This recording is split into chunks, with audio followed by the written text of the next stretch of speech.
ನಮಸ್ಕಾರ ರೈತ ಬಾಂಧವರೇ.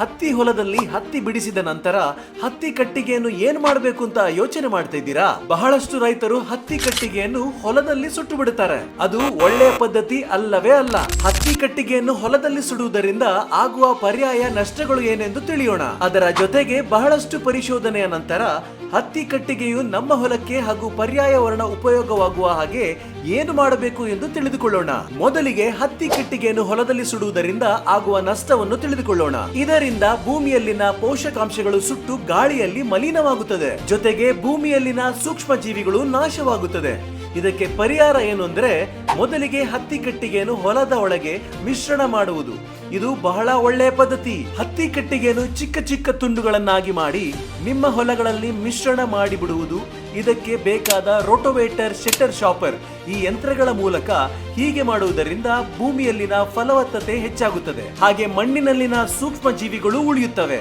ಇದರಿಂದ ನಿಮ್ಮ ಹೊಲದ ಫಲವತ್ತತೆ ಕೂಡ ಹೆಚ್ಚಾಗುತ್ತದೆ. ಹಾಗೆ ಭೂಮಿಯು ನೀರನ್ನು ಹೆಚ್ಚಾಗಿ ಹಿಡಿದಿಟ್ಟುಕೊಳ್ಳುತ್ತದೆ. ಅಷ್ಟೇ ಅಲ್ಲ, ಗುಲಾಬಿ ಹುಳಗಳ ಸಂಭವವು ಕಡಿಮೆ ಆಗುತ್ತದೆ.